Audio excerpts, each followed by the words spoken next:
Assalomu alaykum, boshlaymiz demak darsi. Bugungi darsimiz Turkiya Ustoz saytini to'ldirish haqida bo'ladi. O'zi ko'pchilik deyarli hamma joy plani bo'yicha hali keyingi dars bo'lishi kerak edi, lekin bugun qilishga qaror qildim. O'sha ba'zi shoshqaloqlar deb. Xolos bugun ko'rib o'tamiz hamma narsani va oldin to'ldirib qo'yganlar shunchaki bugun tekshirib olsa bo'ladi, hech qanaqa muammosi yo'q. Ko'rib tekshirib oling, profilingizda qayerda xato bor va qayerda to'g'irlash kerak. Ertalgan bugun demak jonli efirda dars bilan qatnashish hammaga majburiy deb agar uzrli sababi bo'lmasa, o'shaning uchun darsi orasida bir taxminan 2 marta yo'qlama yuboraman bahonada. O'shaning uchun darsi orada kirib chiqib ketganlar bo'lsa va yo'qlama payti bu yerda bo'lmasa, bu ham darsga kirmagan hisoblanadi va aytganman 3 ta undoq yoki minus olgandan keyin kursdan chiqariladi agar uzrli sabablari bo'lmasa. Demak, hamma narsa tushunarli bo'lsa, bugungi darsni boshlasak ham bo'ladi. Orada o'tgan safargidek internet o'chib qolishligi mumkin yoki o'sha ovoz o'chib qolishi mumkin. O'sha paytda iloji bo'lsa menga telefon qo'yarsanglar bo'ladi. Hammani kontaktimdan qo'shib qo'yganman. O'sha yerdan telefon qo'yarsanglar, men ko'raman. Hozir xabar yozsanglar menga xabar kelmaydi bu yerda. Lekin unaqanisi bo'lmaydi degan umiddaman. Shuning uchun davom etamiz. Xo'p, birinchisi o'sha saytga kirgan paytda sizlarda ham xuddi shunaqa akkaunt ochilgan paytda hech narsa qilmagan yoki to'ldirilmagan bo'ladi. Mana shu chap qismiga ko'rsalar, hamma narsasida yo qizil yo sariq undov bor. Qizil undov degani bu narsani to'ldirishing shart, sariq degani bu narsa shart emas yoki ixtiyoriy degani. Demak, o'sha personal information qismidan boshlaymiz. Editga kiramiz, oddiy o'zimizning ma'lumotlarimiz. Xo'p, rasmni kiritamiz. Galeriyadan olingan bitta rasmni tanlaymiz. Desktopda mana qanaqa rasm bor ekan, o'zingizga rasm bor ekan. Formatiga to'g'irlash kerak buni. 3 ga to'g'rilik formatda. Xo'p, demak, rasm yuklandi. Orada o'sha boshida rasm qanaqa o'tirish so'raldi. Shunchaki yana bir marta bossangiz bo'ldi. Choose file qilib qaytadan yana bitta yangi rasmni tanlashingiz mumkin agar rasmni qanaqadir xato bo'ladigan bo'lsa, yoki keyinchalik o'zgartirmoqchi bo'lsangiz. Demak, ism familiya qismi oddiy. Sardor bo'lsa Sardor, familiya Sardorov bo'lsa Sardorov va middle name qismini aytdim-man. Iloji bo'lsa bu qismini yozmanglar. O'sha aytaylik Sardor o'g'li yoki Sardor qizi degan qismlari shart emas, chunki bu asl o'sha middle name o'rtancha ism, o'rta ism emas. Bu shunchaki bizda otasini ismi yoki otchество deymiz, xuddi shu narsa va bu middle name sifatida hisoblanmaydi aslida. Unchalik katta muammo emas, lekin iloji bo'lsa yozmaganinglar yaxshi middle name qismiga o'sha o'g'li yoki qizi degan so'zlar yoki ma'lumotlari. Va aytdim, familiya, ism, iloji Instagram bo'lsa Instagram pasportinglar bo'yicha ID bo'lsa ID. Misol uchun oxirida yev deylik qanaqadir. Sardorboyev misol uchun.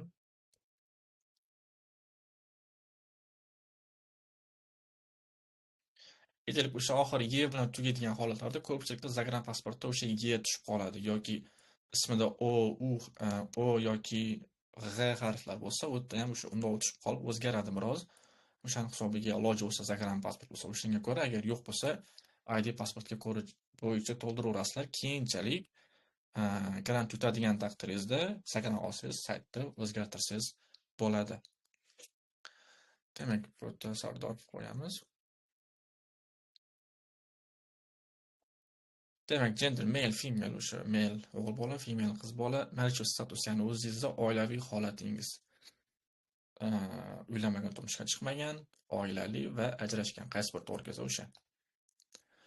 Tug'ilgan sana o'zi allaqachon kiritilgan bo'ladi akkaunt ochgan paytinglar, lekin qayerdadir xato kiritgan bo'lsalar, yana qaytadan to'g'rilab olishinglar mumkin. Fuqarolik O'zbekiston buni o'zgartirib bo'lmaydi. O'shaning uchun boshida aytgan akkaunt ochayotgan payti fuqarolikka e'tibor beringlar pasportinglarda. U millati aytaylik Qoraqalpoq, Qozoq, yana nimadir deb yozishligi mumkin, lekin aynan fuqarolik O'zbekistonmi bo'ldi, bu yerga O'zbekistonni yozishinglar shart. O'zi hozir o'zgartirman bo'lmaydi buni. O'sha aytganimdek akkaunt ochgan paytda kiritishinglar kerak edi buni. Hop, country of birth, ya'ni qayerda tug'ilgansizlar.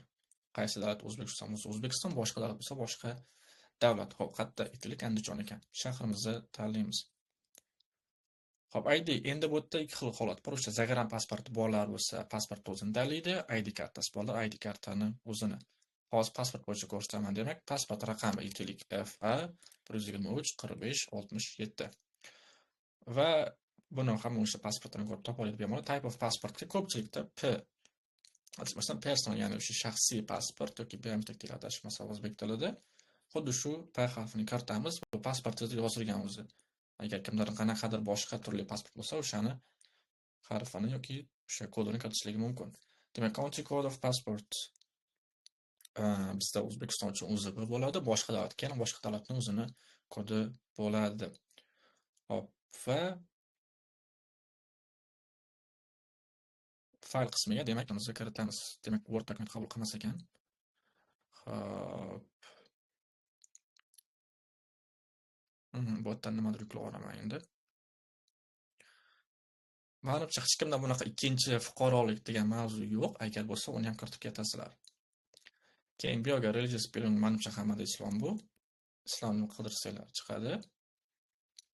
Xo'p, mana endi bu yerga o'sha millatini yozib ketishinglar mumkin. O'zbek bo'lsa o'zbek, qoralpoq qoralpoq, tojik tojik, qozoq qozoq. Va bu yerga endi kasalliginglar bormi, qanaqadir nogironliginglar bormi? O'shani kiritasizlar. Agar hech narsa yo'q bo'lsa, shunchaki I don't have any disability qismiga menda hech narsa yo'q deb yozib ketamiz. Demak, hamma narsani bir marta yaxshilab tekshirib olgandan keyin bu yerga save ni bosamiz. Hozir endi men sizlarga buni ID karta bo'yicha ko'rsataman. ID kartasi juda ham oson, ko'rib turganinglardek. Shunchaki aytaylik, B misol uchun yana 123 567 yozasizlar va xuddi shu ID kartani fayl shaklida yuklaysizlar. Yoki rasm farqi yo'q. Bu yerda e'tibor berishlar kerak bo'lgan narsa, bu ID kartalar yuklayotgan bo'lsanglar, orqa va oldi tarafi kerak. Faqat oldi emas, orqa va oldi. Ikkalasi bitta PDF qilishinglar kerak. Shu yerda savol bormi qanaqadir kimda? Yangi qo'shilgan hamma mikrofonni ochishga harakat qilaman. Iloji bo'lsa chiqib ketmanglar orada. Assalomu alaykum. Men bu ko'rmay qoldim. Pasport mamlakat kodiga nima yozish kerak edi? Uni P yozasiz. Agar zaxira pasport bo'lsa, odatda P bo'ladi endi. Lekin agar qanaqadir maxsus pasport turingiz bo'lsa, o'zgarishligi mumkin, lekin odatda P bo'ladi hammada. O'zi pasportingizni yozib qo'yib turib, country code bor o'tda, ana issue authority boshqa chiqasiz. Yo'q, tani pasport turiga yozish kerak emasmi? Mamlakat kodini so'rayapman. Yo'q, o'tda mana pasport turi bor, kodiga o'zi turiga P qilasiz. Tushunarli. O'zi pasportingizni ochsangiz, xuddi shu ma'lumot turadi o'tda. Assalomu alaykum ustoz, yaxshimisiz? Va alaykum assalom. Qarang, hozir men videoda ko'rsataman. Ana ID karta kiritgandik-ku. Ko'ryaptimi sizga? Da. Mana shu yerda identity card deb chiqib turibdi. Sizda boshqachami hozir ko'rganimda? Yoki to'g'rimi? Men hozir pasport qilganim uchun pasport turibdi menda. Mana bu yerda. Lekin hozir buni ID qilganimda aytib turardi.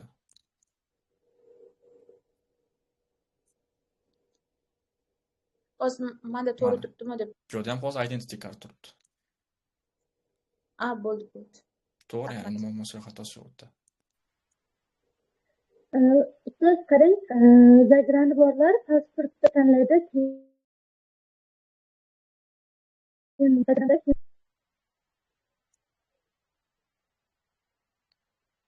Savolingiz davomi bormi, yo men eshitmay qoldimmi?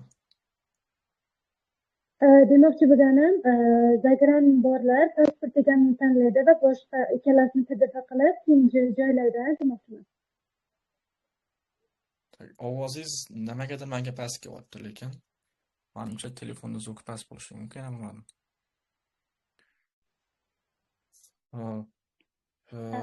Endi beryaptimi? Va endi yaxshiroq. Qarang, men zagran pasportim bor. Bu yerda hozir ID deb kiritib qo'ygan ekanman-da. Shunga pasportni tanlab, keyin zagranim ikki tarafini ham kiritishim kerak-a? Shunaqa. IDni zagranga o'zgartirasiz va ikkala taraf emas, o'sha bitta varo bo'ladi, tepa past qismi xuddi o'shani kiritasiz. Pasport mamlakat kodiga nima kiritiladi? O'sha O'zbekiston. Agar O'zbekiston olgan bo'lsangiz. O'zi pasportlar ochilib chiqadi hamma narsa bu yerda. Pasport kodi ham, turi ham, raqami ham. Pasportda o'zida yozilgan bo'ladimi mamlakat kodi? Shunaqa. Xo'p. Hop, savollar yana bormi yo davom etamizmi? Hop, demak davom etamiz. Hobbi qismiga kiramiz. Bu juda ham oson. O'zinglar shunchaki pastda qaysidir kategoriya bo'yicha hobbilar bo'lsa, o'shani tanlab yozib ketamiz. Aytaylik. Zo'r ustoz, menda birinchi sahifadan savol bor edi. Mhm. Qarang, tug'ilgan shahri degan-ku, u misol uchun qayerdan olsak bo'ladi u ma'lumot? Yo'q, pasport qayerdan berilgan bo'lsa, o'shani belgilab ketsak bo'ladimi? Endi manimcha hamma o'zini qayerda tug'ilgani bo'lsa kerak. Pasport bo'yicha noto'g'ri, chunki keyinchalik tug'ilib boshqa joyga ko'chgani bo'lishi mumkin. O'shaning uchun chunki shahringiz topilmaydigan bo'lsa, unga yaqinroq shahar tanlab ketsangiz bo'ladi yoki pasport berilgan joyi. Rahmat. Mhm. Demak, hobbidan davom etamiz. Nima deymiz? Aytaylik, food. Qanaqadir ovqat pishirish misol uchun. Bu yerda har bitta ustundan bittasini tanlashinglar kerak yoki umuman kamida bitta tanlashinglar kerak degan narsa yo'q. Xohlasanglar umuman bu yerda to'ldirmasanglar ham bo'ladi. Xohlasanglar 3 ta, 4 ta, 5 ta, 6 ta hobbini yozib ketishinglar ham mumkin. Endi uncha anaqa ko'p bo'lish tavsiya qilinmaydi. Lekin aytganimdek, bittadan yoki ikkitadan ko'proq tanlashinglar mumkin. Hech qanaqa muammosi yo'q. Demak, bu yerga endi o'sha hobbimizni ta'riflab beramiz. Aytaylik, foodmi? Ovqat masalasi uchun nima aytaylik? I have been practicing cooking for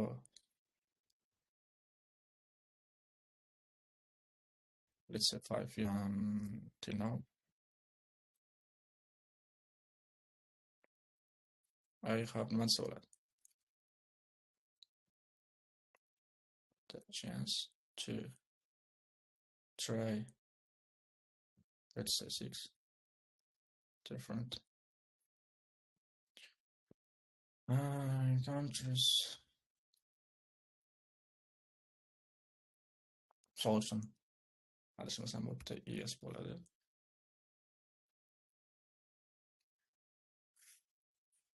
Undan xato ketdi. Misol uchun o'sha men aytaylik 5 yildan beri cooking o'sha ovqat pishirish bilan shug'ullanaman va bugungacha 6 ta turli xil davlatlari o'zini kuzin, ya'ni oshxonasini sinab ko'rishga muyassar bo'ldim yoki sinab ko'rdim deb yozib ketsanglar bo'ladi. Yoki misol uchun kompyuter bo'lsa, kimdir kompyuter bilan shug'ullanayotgan bo'lishi mumkin va u bo'yicha qanaqadir natijalarga erishgan bo'lishingizni yozib yoritib ketishingiz mumkin bemalol. Va buni xohlagan tilda qiling. Xohlasangiz o'zbekcha, xohlasangiz turkcha, xohlasangiz ruscha, xohlasangiz yana o'zingiz mukammal biladigan qaysidir bitta tilda umuman farqi yo'q bu yerda. Va aytdim, bitta bo'lishi shart emas. Xohlasa 2 ta, 3 ta qilinglar, umuman muammosi yo'q. Yoki hech narsa yoqmaydigan bo'lsa, to'ldirmasanglar ham bo'ladi, lekin to'ldirish baribir tavsiya qilinadi. Va to'ldirib bo'lgandan keyin save qismini bosib ketamiz. Keyingisi endi bu yerda talant degan, lekin talant bo'lish shart emas. Shunchaki bu yerda san'at, musiqa yoki sportni qaysidir turi bilan shug'ullanadigan bo'lsanglar, ularni ham kiritib ketishinglar mumkin. Aytaylik, san'atdan menga hech narsa yoqmaydi, shunchaki tashlab ketsam bo'ladi. Musiqa ham aytaylik menga umuman yoqmaydi, buni ham tashlab ketamiz va sport. Endi sportga kelgan payti tabiiy hammada bo'ladigan narsa bu futbol qani? Bu yoqda ekan. Futbol va qo'shimcha qanaqadir tennis, voleybollarga ham yozib ketishinglar mumkin, umuman farqi yo'q. Va buni ham xuddi shu shaklda futbolda nima qilgansiz? Aytaylik, mana shu chempionatda qatnashganman va shu chempionatda shu o'rinni olganmiz, sinfimiz yoki maktabimiz bilan deb. Aytaylik, yoshligimdan beri futbol bilan shug'ullanib kelaman va turli chempionatlarda sovrindor bo'lganman. Xususan, sal yaqinlashtirib sizlarga ko'rinish uchun buni. Xususan 2025-yil aytaylik Andijon dedikmi? Andijon shahar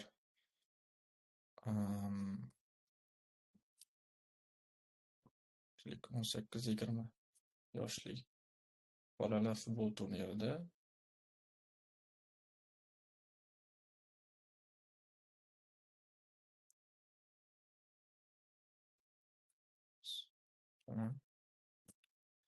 Jamoamiz bilan faxrli ikkinchi o'rinni egalladik. Misol uchun shunchaki bu sizlarga oddiy misol o'zbek tilida sodda qilib tushuntirib yoshligimdan beri futbol bilan shug'ullanib kelaman va turli xil chempionatlarda sovrindor bo'lganman. Buni men har doim aytaman, uzoqdan yaqinlashtirib kelganinglar yaxshi, ya'ni umumiy ma'lumotdan spesifik dedi, aniq ma'lumotga olib borganinglar yaxshi. Yoshligimdan beri futbol bilan shug'ullanib kelaman, oddiy tanishtirib futbol bilan qilishingizni aytib berdingiz va chempionatlarda ham qatnashganingizni aytib berdingiz va undan keyin endi bu yog'iga o'sha jumlatan deb, xususan deb 20-yil misol uchun Andijon shahar 18-20 yoshli bolalar futbol turnirida jamoamiz bilan faxrli ikkinchi o'rinni egalladik. Bu yerda sovrindor bo'lishlar umuman shart emas. Misol uchun aytaylik kimdir gimnastika bilan shug'ullanib kelgan yoki yoshligida shug'ullangan bo'lsa, shug'ullanganman va aytaylik gimnastikani mana shu sohalarini yaxshi bilaman deb aytib ketsanglar ham bo'ladi, agar hech qanaqa yutuq yoki sovrindorlik bo'lmasa. Va aytdim, har bitta kategoriyadan bittasini tanlashinglar shart degan narsa yo'q. Xohlasanglar umumiy qilib bitta tanlanglar, xohlasanglar 4 ta, 5 ta ham to'ldirishinglar mumkin. Faqat har birini ochib berishinglar kerak. Bu yerga aytaylik, tennis bo'lsa, tennis, yana aytaylik qanaqadir piano bo'lsa, o'sha piano qismini ham ochib berishinglar kerak.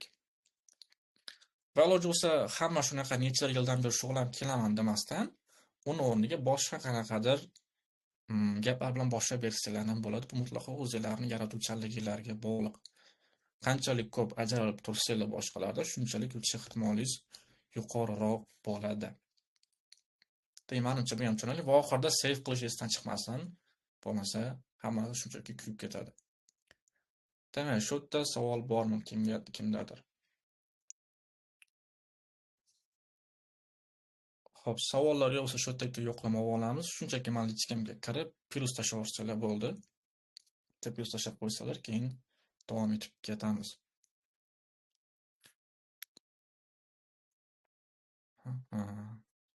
Plus tashlab bo'lganlar savol bera olsa bo'ladi orada 1-2 minut. Shuni.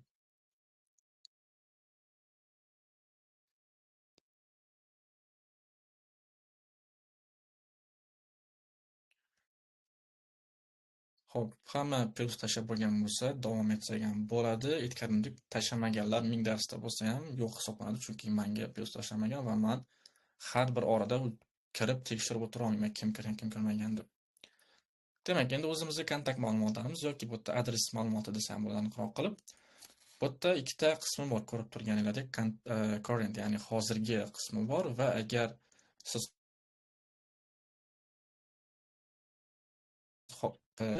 yana bitta adres solishingizga to'g'ri keladi. Demak, bektab qidirsanglar o'zi O'zbekiston chiqadi adres har doim. City qaysi shahar aytaylik, Toshkent. Xo'p, pochta kodi buni menimcha hech kim bilmaydi pochta kodini. O'zing yashaydigan joy, men o'zim shaxsan bilmayman. Har doim Google'dan qidirib o'tiraman bu narsani. Hozir ham sizlarga o'rgataman buni. Aytaylik, demak, Toshkent shahrimi, Toshkent shahri qaysi tuman aytaylik, Yunusobod tumani, pochta indeksi. Toshkent shahar, Yunusobod tumani. Men 3 tepa chiqdimi hozir, yo'q chiqmabdi. Pochta indeksi deb ham chiqishi mumkin shunchaki. Demak, mahallada chiqish ehtimoli kam, lekin o'sha shahar yoki tuman nomini yozib, pochta indeksi deb qidirsanglar, har doim shu sahifa chiqadi birinchi, golden page chiqadi, o'sha yerdan kirib, o'zimizga ma'qul bo'lgan yoki to'g'ri kelgan pochta indeksini topamiz. Hop, mana Yunusobod tumani, Mirobod tumani, Shayxontohur hammasini pochta indekslari bor. Bu yerda yangi, eski degani bor, bizga umuman muhim emas bu narsa, shunchaki yangisini kopyalab bu yerga kiritamiz, bo'ldi, tamom. Va buni aniq bo'lishi shart emas. Hozir misol uchun bu yerda qanaqadir bloklar bo'yicha ham xullas demak o'zini pochta indeksi bor. Buni qidirib vaqt sarflab o'tirishlar umuman shart emas. Shunchaki viloyat qismi shart emas, u muhim, eng tagigacha aniq qilib olishingiz. Demak, telefon raqamini kiritamiz. Aytaylik 99 dan 888 77 66.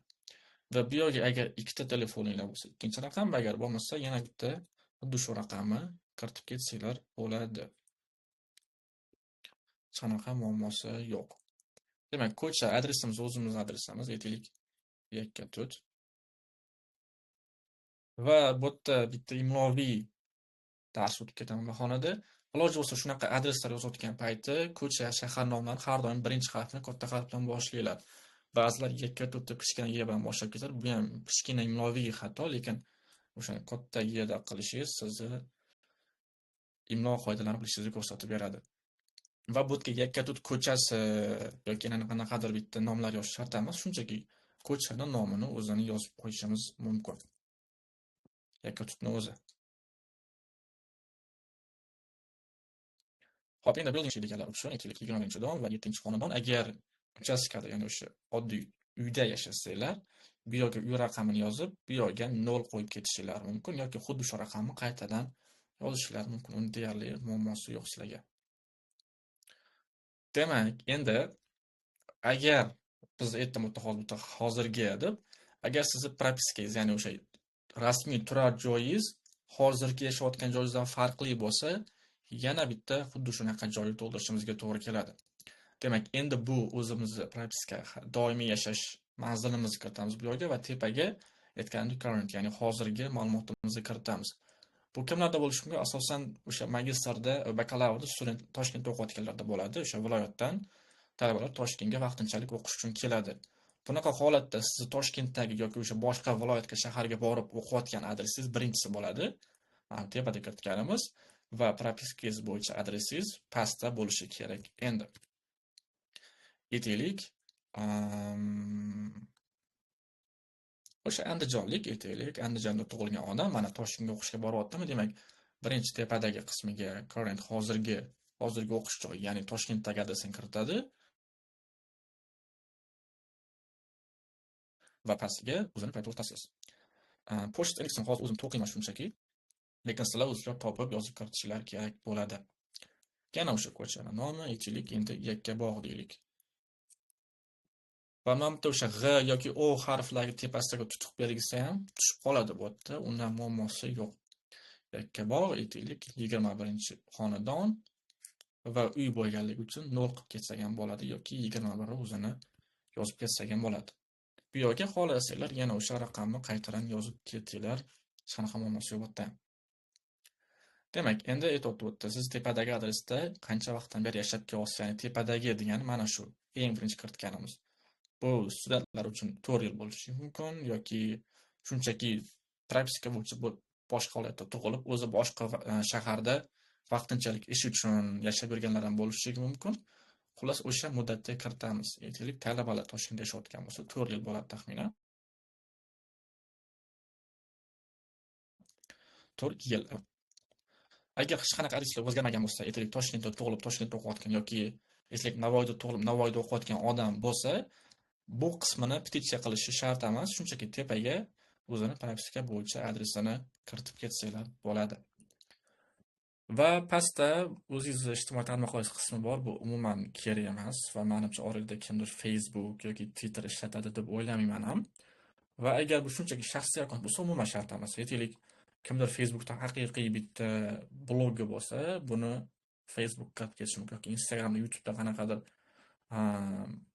blog faoliyat olib boradigan bo'lsa, bu yerga ularning linkini kiritib ketishinglar mumkin. Agar yo'q bo'lsa, hech qanaqa sizlarga minus tarafi yo'q. Shunchaki kiritmasanglar bo'ldi. Va keyin save ni bosib chiqamiz shu yerda.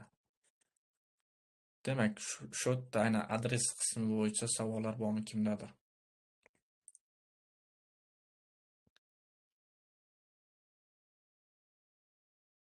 Savol yo'q bo'lsa davom etamiz unda. Demak, oilaviy ma'lumotlarimiz, birinchisi oyimizni ismi, shunchaki ismini o'zi yetadi, aytaylik Aziza. Demak, oyimiz yashaydimi yoki vafot etganmi? Agar yashaydigan bo'lsa ha, yo'q bo'lsa yo'q. Bu hali ko'rsatamiz misol uchun. Endi ishlaydigan bo'lsa bu yerga petitsiya qo'yamiz, ishlamaydigan bo'lsa shunchaki o'tib ketaveramiz. Oyingiz bilan bu yerdagi qismingiz tugadi. Agar ishlaydigan bo'lsa, endi bu yerga ish joyini yozamiz. Bu yerda ish joyi bo'lganda qanaqadir fabrika, qanaqadir maktab emas, aniq maktabning nomi, raqami va fabrika bo'lsa qanaqadir fabrika yoki firmani nomini yozib ketishimiz kerak. Misol uchun nima bo'ladi?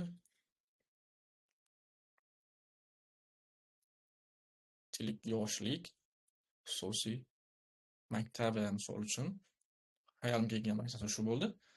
Ish joyining to'liq nomi kerak, ya'ni shunchaki maktab yoki shunchaki xususiy maktab emas, aniq ish joyining nomi bilan kelishligi kerak bu. Demak, endi kasbini o'qituvchi direktor bo'lsa, direktor boshqa bo'lsa, boshqa. Bu yerga o'qituvchi deb yozaman men hozir. Teacher. Hop, endi bu yerga pozitsiyasi, ya'ni o'qituvchi dedik, hop, qaysi fandan o'qituvchi deylik. History teacher, tarix fanidan o'qituvchi ekan o'yimiz. Aziz qilaman deb yo'lga. Hop, endi aytaylik, vafot etganingiz bu yerda. Endi tasavvur qilaylik. Yomon bo'lsin. Demak, bo'ldi, bu yerda ham hamma narsa tugaydi. Agar vafot etgan bo'lsa, shunchaki bu yerga noni bosib qo'yasiz, hech qanaqa sizdan qo'shimcha ma'lumot so'ralmaydi. Agar yashayotgan bo'lsa, yana o'sha gap.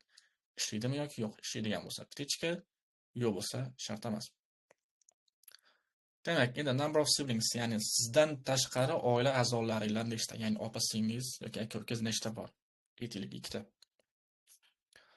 Mana shu status aytdim, buni o'zgartirib bo'lmaydi hozir. Agar siz uylanganman, oilaliman yoki ajrashganman deb yozganingizda, bu yerda sizdan endi qo'shimcha ma'lumotlar so'ralardi, lekin ko'pchilik menimcha uylanmagan, turmushga chiqmagan, shuning uchun ko'rsatib o'tirmadim buni. Va endi oylik daromadingiz, bu oilangizniki. Agar siz o'zingiz alohida chiqmagan bo'lsangiz, aytaylik, $500 dan $1000 topadi deb aytamiz taxminan. Va buni kam yoki ko'p ko'rsatishi umuman yo'q. Endi 0 bilan 50 yoki 50 bilan 100 menimcha deyarli imkonsiz. 5000 dan katta bo'lishi ham katta ehtimol bilan qiyin oramizda. Shuning uchun o'rtacha taxminan 5000 mingta chiqadi. Va shu bilan bu yerda ham save qilib ketamiz. Hop, oila qismi bo'yicha savollar bormi?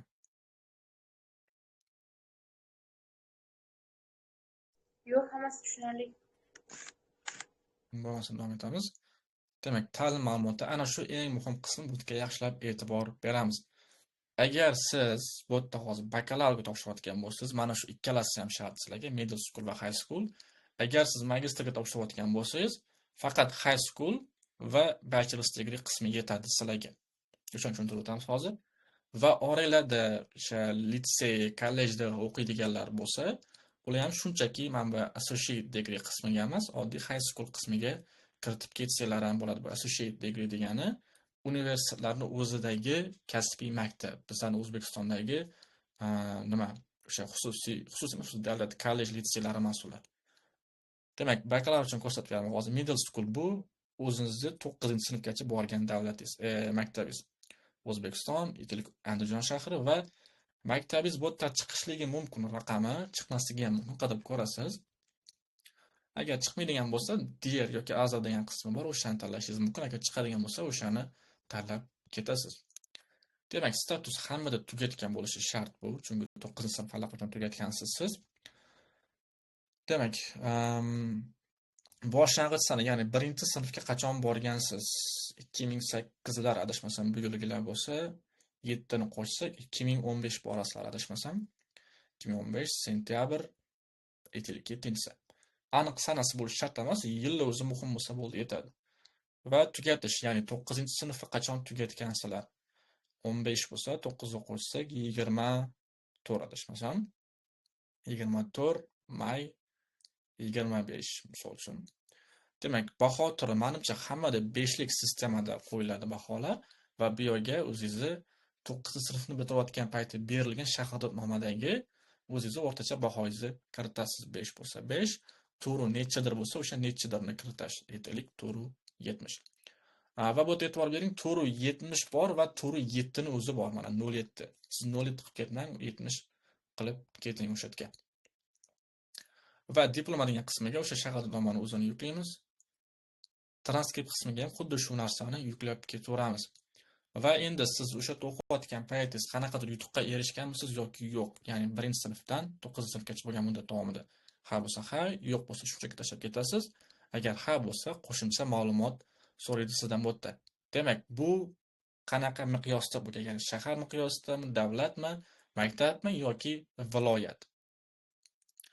Aytaylik, viloyat bo'yicha misol uchun, nechinchi o'rin, qanaqadir ikkinchi o'rin olganmiz deymiz. Va bu yerda endi shu narsani isbotlab berish uchun sertifikatimiz bormi yoki yo'q? Agar yo'q bo'lsa shart emas, agar bor bo'lsa sertifikatni o'zini yuklaymiz. va shu bilan save ni bosamiz. Demak, bu yerda endi kimdadir savol bo'lishligi mumkin. Men maktabimni o'zgartirganman, aytaylik, 1-sinfni boshqa sinflar boshqa joyda yozganman, o'qiganman deb ketishingiz mumkin. Bu yerda ham hech qanaqa muammosi yo'q. Shunchaki 9-sinfni qayerda bitirgan bo'lsangiz, xuddi shu maktabning ma'lumotlarini kiritib ketasiz. Aytaylik, 1-sinfda 1-maktabda o'qigansiz, 5-sinfda yana qaysi maktabda o'qigansiz, lekin 9-sinfga kelgan payti maktabni 13-maktabda tugatgansiz. Bu degani 13-maktabga men 2015-yildan beri yoki 1-sinfgacha boshlaymiz. O'shancha yildan menimcha biroz tushuntir oldim. Kimdan savol berdi hozir? Menda Nigora. Aha. Qarang, hozir menda o'rta o'quv lise deb chiqib turibdi-da. Nimani 11-sinfgacha o'qiganman-da maktabda. Litsey degan joyga joylaymanmi yoki bo'lmasam o'rta o'quvmi? Shunaqa litseyga joylaysiz. Litseyga joylayman. Da, o'sha bizlarning O'zbekiston sistemasida shunaqa 11 yil maktab bir xil, lekin Turkiyada o'sha boshlang'ich, o'rta va litsey alohida bo'ladi. Hammasi alohida boshqacha bo'ladi. O'shancha mudda shunaqa kiritilgan. Bizada o'sha aytdim, o'rta o'quv yoki o'sha middle school qismiga 9-sinfgacha bo'lgan ma'lumotingiz va high school yoki litsey qismiga aynan 10 va 11-sinf. Agar kimdir 3 yillik kollej litseyda o'qigan bo'lsa, 10, 11, 12 yoki 1-chi, 2-chi, 3-chi kurslaringizni kiritasiz. Hozir men o'rta o'quvni ham kiritishim kerak bo'ladi, shunda to'g'rimi?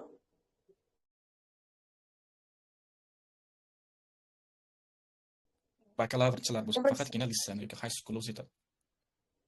Litseyni o'zi yetadi. Shunaqa. Mayli, rahmat. Demak, o'sha endi maktab ma'lumotlarini kiritamiz. Menimcha hech kim chetda o'qimagan bizani shunaqa maktabda.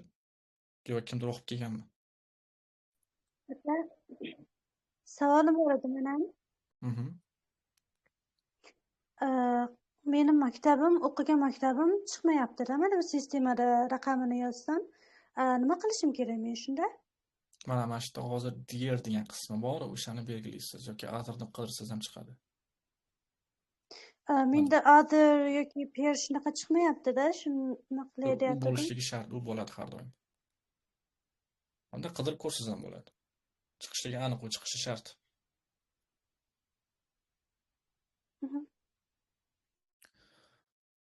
Demak, education stage qismiga majbur secondary education ta'lim so'z boshqa o'zimizni kollej, litsey yoki ixtisoslashgan maktab ma'lumotlarini kiritishimiz mumkin. Agar oddiy maktab bo'lsa, demak, o'shani general high school deymiz. Agar qanaqadir diniy madrasalarda ta'lim olganlar bo'lsa, o'shani kiritamiz va kasb-hunar kolleji bo'lsa, vocational high schoolga kiritamiz. Men hozirgi oddiy maktabni qiyosda ko'rsataman. Demak, endi oddiy maktabda ham o'sha umumiy 11 yillik ta'lim bor yoki kimdir ixtisoslashgan sinfda o'qishi mumkin, kimdir qanaqadir space o'sha klasslarda o'qishligi mumkin. Agar shunaqa bo'lsa, bularni ham kiritib ketishimiz mumkin. Aytaylik, tabiiy fanlar, adabiyot, tillar yoki matematika va adabiyot yoki umumiy maktab. Umumiy yoki qanaqadir tabiiy fanlarga ixtisoslashgan bo'lsa, o'shani kiritib ketishingiz mumkin. Agar vocational, ya'ni o'sha kasb-hunar maktabi bo'lsa, mana bu yerdagi poli o'zingizning ma'lumotingizni yoki sohangizni topishingiz mumkin. Aytaylik, kimdir turizm bo'yicha o'qigan bo'lishi mumkin kollej yoki bizada hozir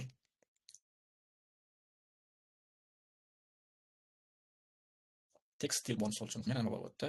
Woodworking o'sha hunarmandlik bo'lishi mumkin masalan.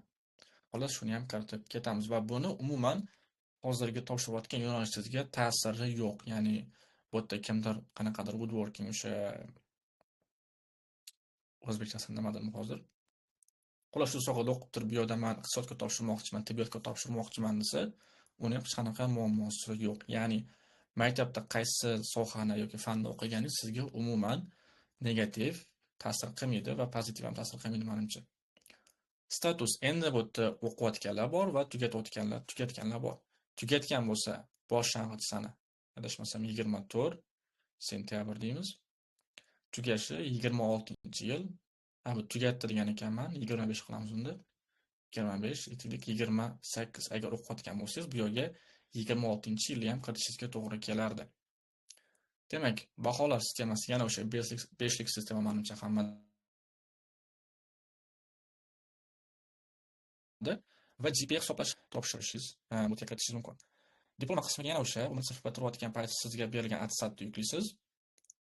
Agar hozir o'qiyotgan bo'lsangiz, 10 va 11 sinf baholaringizni yuklashingiz kerak bo'ladi bu yerda. Hozir shuni ham mana davom etyapti sifatida ko'rsataman. Mana o'qish tugashini 26-yil mayga 25-si qilamiz masalan. Va bunaqada shunchaki sizning transkripti o'zini so'raydi, diplom emas. Bu yana aytganimdek 10 va 11 sinf baholaringizni yuklashingiz mumkin. Va yana o'sha gap, qanaqadir sertifikat yoki yutuqlarga erishganmisiz aynan 10 va 11 sinf paytingiz. Ha bo'lsa, ha va aytaylik endi maktab miqyosida javob zo'r emas, lekin birinchi o'rin olganmiz deymiz. Va sertifikatimiz bor bo'lsa, uni ham yuklab ketamiz demak.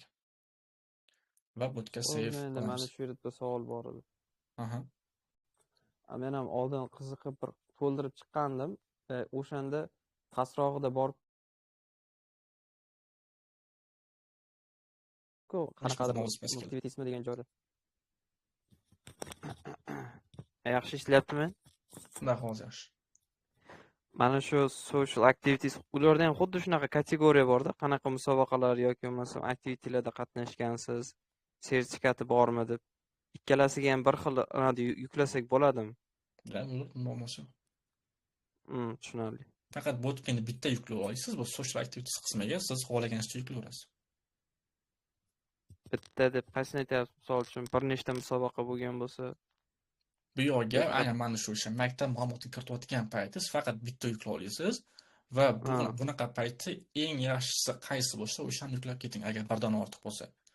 Aytaylik, maktab miqyosida birinchi o'rin olgansiz, lekin davlat yoki shahar miqyosida ikkinchi o'rin olgansiz.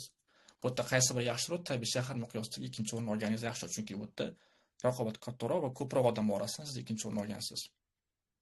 keyin xuddi shu sertifikatni qaytadan so'ramaslik kerakmi? Nima deysiz?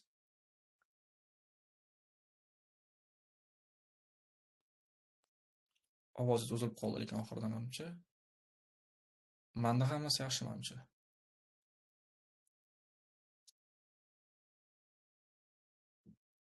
Xo'p. Ovozingiz davomini eshita olmadim. Davom etamiz. O'sha keyinchalik savolingiz bo'lib qolsa, ovozingiz yaxshi bo'lgan paytda javobdan so'rab qolishingiz mumkin. Boshqalarda o'sha ta'lim bo'yicha savol bormi? Hozir bakalavrni ham ko'rsatib o'taman bahonada endi. 2008 emas, aytaylik. Diploma degan joyga shu bitirgan nimamizni, attestatimizni kiritamiz. Transkript degan joyga nimasini kiritish kerak? Xuddi shu ikkalasi ham bir xil yuklayverasiz. Bir xil. Shunaqa. Agar maktabda o'qib tugatganlar bo'lsa, o'sha bir varoq original hujjat beradi hammada o'zbekcha, inglizcha, lekin agar kollej, litseyda o'qigan bo'lsangiz, unaqa payti boshqa endi.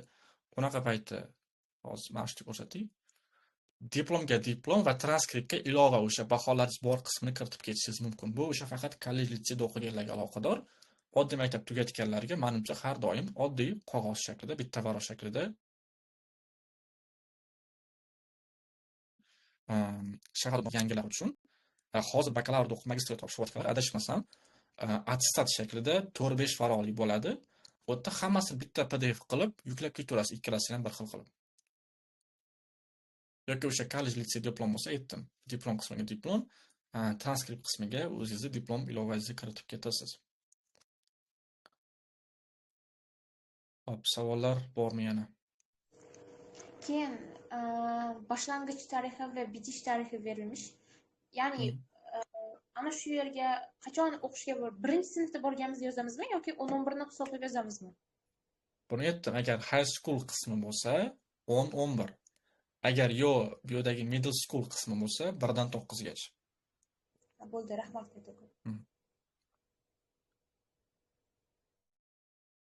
Demak, hop. Hozir bakalavr ko'rsatmoqchi edim. Buni tugatdi qilishim kerak uning uchun faqat.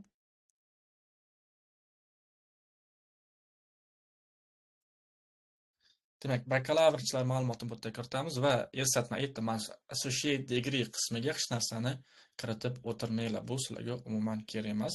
Bachelor's degreeni o'zini kiritamiz bu yerga. Demak, O'zbekiston katta ehtimol hamma bilan yoki chetda o'qiyotganlar bormasa-da. Menimcha yo'q.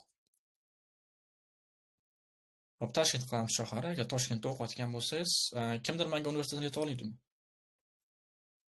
Hozir bakalavriat o'qiyotganlar. Qoraqalpoq davlat universiteti. Berdaq nomini yoki ajin yozmadi u. Berdaq. Mana Berdaqda qirasiz o'zi chiqadi. Bu bitta chiqdi, yaxshi omadingiz keldi, lekin adashmasam ba'zan 2 ta 3 ta har xil variantda chiqishligi mumkin. Jahon tillarida siz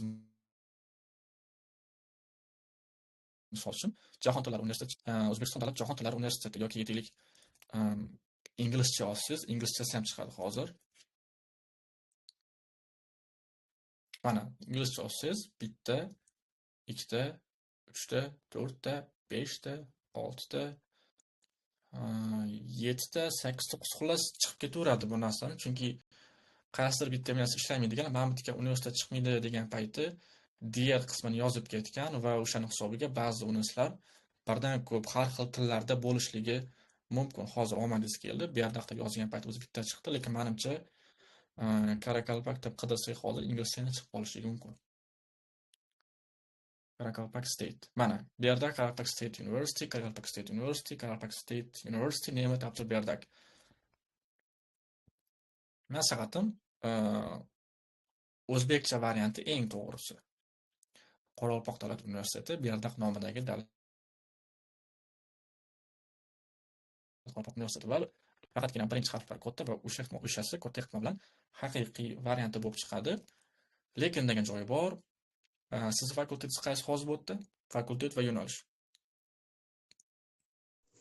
Filologiya fakulteti. Ovozingiz yaxshi kelmay qoldi lekin. Filologiya fakulteti, o'zbek tili va adabiyoti yo'nalishi. Hop, filologiya chiqadimi hozir ko'ramiz, chiqmasligi ham mumkin. Hop, Qoraqalpoq filologiyasi chiqdi. Yo'q, bizga filologiya o'zi ham, filologiya chiqdi yaxshi. Lekin ko'rib turganingiz, bu yerda faqat jurnalistika, filologiya yoki Slavic language, slavyan tillari mavjud. Bu degani boshqa qidirib ko'ring, o'zbek filologiyasini o'zi chiqib qolishligi ham mumkin. Balki pedagogikada chiqar, yoki pedagogikada ham chiqmadi. Hop, Qoraqalpoq filologiyasida ham Qoraqalpoq filologiyasini o'zi chiqyapti. Bu degani siz xohlasiz filologiyani o'zini mamnun, ya'ni filologiya qilib yozib ketsangiz bo'ladi. Yoki inglizcha yoki ba'zan hatto turkcha variantlar ham chiqadi, yoki ruschasi ham chiqishligi mumkin. O'sha variantlarni ko'ring. Bu yerda misol uchun inglizcha bitta variantini ko'ramiz. Hop, ingliz filologiyasi fakulteti chiqdi, bu yerda inglizcha chiqadi demak. Xorijiy tillar yo'q, fizika, food engineering, food technology, yana o'sha Qoraqalpoq filologiyasi, filologiya chiqdi bu yerda, lekin bu yerda filologiyada yo'q. Bu yerda ingliz va rus tili filologiyasi chiqdi. Xo'p, standartlashtirma va sertifikatsiya. Kim kiritganini bilmadim lekin. Xullas ko'rganingizdek, o'zbek filologiyasi chiqdi, mana fakultet uchun o'zbek filologiyasi o'zi alohida chiqdi va filologiyani kiritib ketaveramiz bu yerga. Demak, bu aynan o'sha magistraturaga topshirayotganlar uchun muhim edi. Eng original formati o'sha o'zbek tilidagi variantini kiriting va agar o'sha fakultetingiz va yo'nalish chiqmasa, undan keyin boshqa, misol uchun ingliz tili, turk tili, rus tili yoki hatto o'zbek tilida ham bir qancha universitetlar nomi bir xil bo'lishligi mumkin. Hammasini ko'ring toki yo'nalishingiz aniq bo'lmaguncha. Bu yerdagi universitet nomidagi o'zgarishlar unchalik muammosi yo'q, lekin aynan bu yerdagi fakultet va yo'nalish ma'lumotingiz eng muhimi keyingi magistrga topshirayotganingizda. O'shaning uchun bu narsa. Hop, status davom etyapti, o'qiyapti, tugatgan, yetaklik davom etyapti ko'pchilikda. 4-sinf zavrshniy o'qiydiganlar bo'lsa, 5-sinf desa ham bo'ladi adashmasam. Qachon boshlagan yetaklik? 22-yil sentyabrni 5-sida va tugatadi 26 yetaklik iyundan 22-sida. Aytgandek, buni aniq sanasi bo'lishi shart emas, shunchaki yilini to'g'ri qiling, qolganini taxmin qilib ketursangiz ham bo'ladi. Baholash sistemasi menimcha yana 5lik hammada, adashmasam 4lik sistemada o'qiydigan odam eshitmadim mahal O'zbekistonda, agar xususiy universitet bo'lmasa, yetaklik 498 misol uchun. Transkript yana o'sha xolasanglar Hindiston bo'ladi, xolasanglar universitetni o'zidan o'quv ishlariga borib olishinglar mumkin, farqi yo'q. Va agar sizda minor deydi, menimcha bu O'zbekistonda yo'q. O'zingiz asosiy yo'nalishingizdan qo'shimcha qilib yana kichkina bitta sohani o'qiyotgan bo'lsangiz, uni ham kiritib ketishingizga jurnalistika bo'lishi mumkin. Misol uchun, shunchaki yo'nalish o'zi nomini yozib ketsangiz ham bo'ladi. Agar yo'q bo'lsa, hech narsa yozish shart emas. Va yana o'sha savol, o'qishda, universitet o'qiyotgan paytingiz qanaqadir yutuqlarga erishganmisiz? Endi bu yerda fakultet, universitet, yo'lda yo'nalish, fakultet va universitet miqyosida bor, ya'ni shahar viloyat miqyosida degan narsa yo'q. Aytaylik, fakultet miqyosida 3-o'rinni olganmiz, sertifikatimiz yo'q deymiz. Demak, yuklamaymiz bu yerda. Va shu bilan save qismini bosamiz aynan magistraturaga topshirayotganlar uchun bakalavr ma'lumotini tugatishga. Savollar bormi aynan ta'lim qismi bo'yicha? Va savol bo'lishligi kerak menimcha o'ylaydi. Kimda qanaqa savol bor? Assalomu alaykum, menda bor edi. Alaykum assalom. Bor. Men fakultetimni kirgizdim, fizika, matematika qilib. Keyin yo'nalishda faqat amaliy matematika chiqibdim. Men yo'nalishim matematikani o'zi.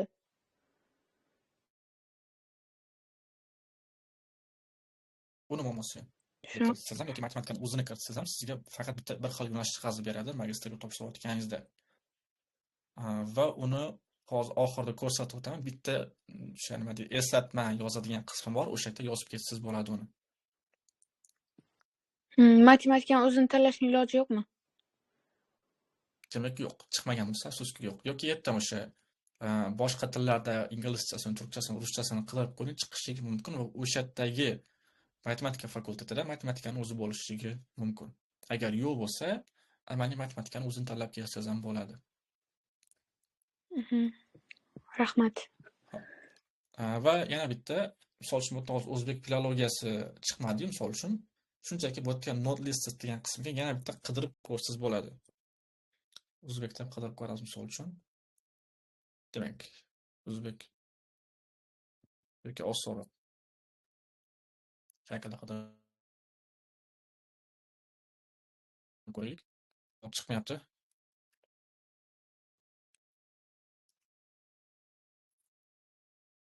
Bu yerda chiqmayapti bizada. Typing English. Bizada English bo'lsa ham chiqmaydi o'z aslida. Demak, agar shu yerda chiqmaydigan bo'lsa, qidirib ko'rsanglar, ba'zan chiqishligi ham mumkin bu yerda, ba'zan chiqmay qolishligi ham mumkin. Uni ko'rishlar kerak yaxshilab qidirib. Xullas, sizlar uchun aytganimdek eng muhim qismi bu. Aynan mana shu saytda birinchi qismini to'ldirayotgan paytinglar. Bakalavr ma'lumotini to'g'ri kiritish. Xo'p, boshqalarda savol bormi yana? Keyin menda chiqib turibdi-da, hozir litseyni tanladim-ku. Lekin hozir Qo'ng'irot shahridagi litseylar chiqib turibdi hammasi. Keyin mana yo'nalishingizni tanlang deyapti-da. Shunga minus qolib ketamanmi, nima bo'ladi? Yana o'sha ovozingiz pastga o'tdi nimagadir. Endi yaxshi eshityaptimi? Endi yaxshiroq. Hozir litsey bo'limida Qo'ng'irot shahridagi litseylar chiqib turibdi, lekin men boshqa deganni belgiladim. Keyin yo'nalishi bor-ku, Alan. Ana shu qayerda o'qidingiz deb so'rayapti-da. Mana shunga minus qoldirib ketamanmi, nima deb yozishni bilmayapman. Oddiy maktabda o'qiganmisiz yoki kollej litseydami? Oddiy maktabda. Unda o'sha General High School qilasiz va bu yerga General No Education Field degan qismini tanlaysiz. Sizga ko'rsataymi?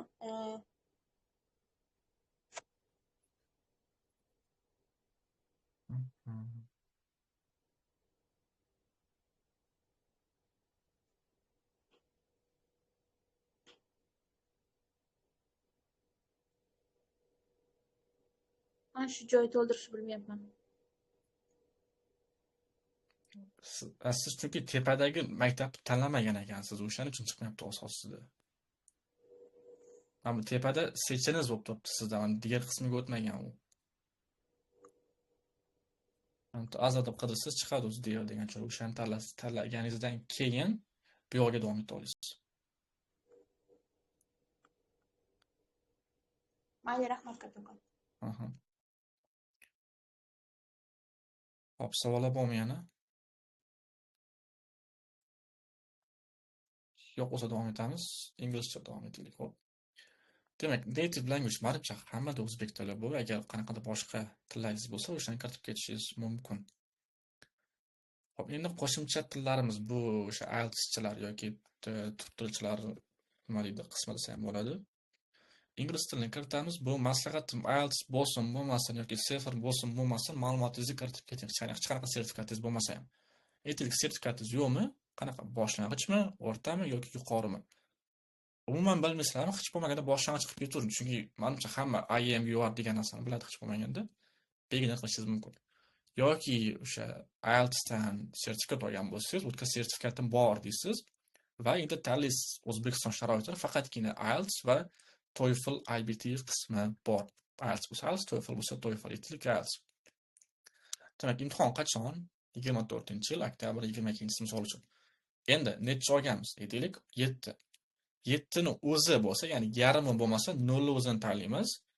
Agar yarim bo'lsa 5, mana bu yerda 5 ham bor, lekin bizga 5 emas 50 kerak. O'shanga e'tibor bering. 7/5 degani 7/05 bo'lib ketadi bu yerda, ya'ni yarim, 7 yarim emas, 7/5 yoki 100/5 bo'lib ketishligi mumkin. O'shaning uchun bu yerga 50 ga o'zini tanlaymiz. Agar o'sha 5,5, 6,5, 7,5, 8,5 olganlar bo'lsa, menimcha 8,5 olganlar yo'q. Yoki o'sha 5,5, 6,5, 7,5 olganlar bo'lsa, xuddi shunaqa. Agar 7 ni, 5 ni, 6 ni o'zini olganlar bo'lsa, shunchaki 0 ni o'zini tanlab ketaveradi. Va o'zimizni o'sha sertifikatimizni yuklaymiz bu yoqqa. Va bu yerda IELTS expire bo'lganlar bo'lsa ham yuklab ketishligi mumkin. Ya'ni o'sha muddatda o'tgan sertifikatingiz bo'lsa ham yuklab ketaverasiz va birdan ortiq sertifikatingiz ham bo'lishi mumkin. Bunaqada qaytadan yana o'sha ingliz qismiga bosib, ingliz tilini qo'shib ketishimiz mumkin. English, bu yerda yana sertifikatim bor. Endi aytaylik, yana bitta IELTS olganmiz. Buni 26-yil yanvar 1-si misol uchun. Endi bu yerda aytaylik 8 olganmiz misol uchun. 0 o'zini kiritib, yana demak sertifikatni yuklaymiz. Ya'ni ikkita sertifikat yuklashingiz mumkin yoki undan ortiq. Endi rus tili ko'pchilik biladi. Bu yerga rus tiliga yaxshi tarafi sertifikat umuman shart emas. Shunchaki yuqori, boshlang'ich yoki o'rta, aytaylik o'rta. Undan keyin yana qaysi til bo'lishi mumkin? Tojik tili bo'lishi mumkin. Tojik tilini kiritamiz va yana o'shaga boshlang'ich, o'rta, yuqori yoki Qorolpoq bo'lishi mumkin. Misol uchun yuqori darajada agar Qoraqalpog'istondagi o'sha o'zbek tumanlarida tug'ilib o'sgan bo'lsa, Qoraqalpoq advanced qilsa bo'ladi. Lekin Qoraqalpog'istonda tug'ilib o'sgan Qoraqalpoq bo'lsa, bu yoqqa o'zbek tilini advanced darajada yuklab ketadi, lekin native language qismiga ular Qoraqalpoq tilini kiritishi kerak bo'ladi. Agar tabiiy Qoraqalpoq bo'lsangiz va ona tilingiz Qoraqalpoq bo'lsa. Demak, endi turk tili qismi bor. Turk tilini bu yoqqa ham qo'shib ketsanglar bo'ladi. Turkish bor. Va bu yerda endi yana o'sha gap, sertifikatingiz bo'lishligi yoki bo'lmasligi mumkin. Aytaylik, boshlang'ich darajada yoki o'rtacha yoki yuqori. Misol uchun aytaylik o'rtacha.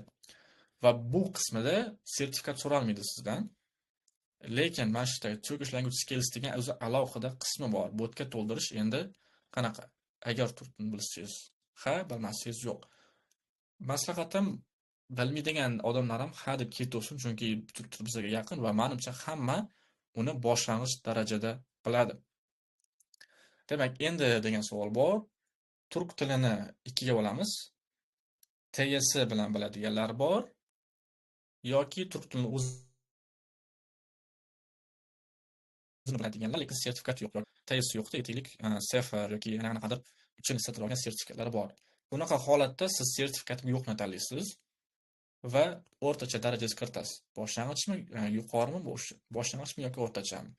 Va qayerda o'rgandingiz turk tilini yoki o'rganyapsiz hali ham. Endaylik, I'm learning Turkish at Hilol Edu Center misol uchun. Ya'ni o'quv markazida o'qiyotgan bo'lsa, o'quv markazi nomini yozish mumkin yoki o'zi o'rganganlar. O'zim o'rgandim, kinodan, qanaqadir kursda o'rgandim deb kurslar o'zini yozib ketishinglar mumkin. Endi TSS borlar bo'lsa, yes qiladi bu yerga va Examining Institution'ga bu yerda Yunus Emre deb chiqadi. Yunus Emre Institute TSS ga aynan o'sha Yunus Emre bo'ladi. Endi bu yerga o'zimizni bahoyimizni kiritamiz aytaylik B2. Qachon imtihon olganmiz 24-yil oktyabr 30-sida va endi bu yerga sertifikatni o'zini yuklaymiz.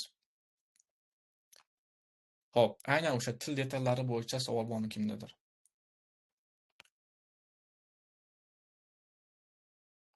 Aka, til detallari emas, lekin menda high schooldan o'tolmayapman-da. Misol uchun, shahar chiqmayapti-da. Misol biz respublikaga qaram joyda turamiz, o'sha narsa saytda ko'rinmayapti. Ader Qaysi degan shahar bormi? tugma chiqmayapti.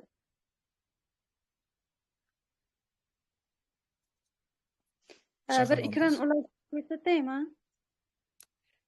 Qolsa shunaqa qiling yoki aytganimdek, shahar o'z nomi chiqmadimi, unga eng yaqin aytaylik tuman bo'lishi mumkin, yana bitta boshqa shahar bo'lishi mumkin, o'shani kiritib ketaverasiz.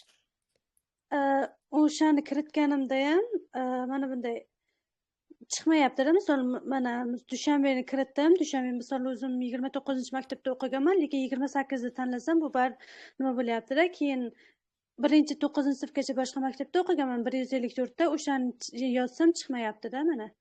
154 Ader ham chiqmayapti. Shuni nima qilib kiritishni bilmayapman. Hozir menga faqat nimangiz ko'rinyapti o'sha.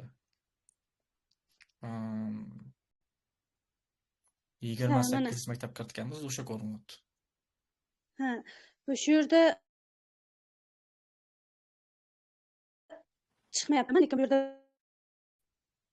154 ta kiritishim kerak. 154 umuman chiqmayapti-da. Birinchi 150 Unaqa deyaptim o'sha yo'qmi? Diğer yoki a'zo qismini tanlab ketsangiz bo'ladi. Uni muammosi yo'q chiqmasligini.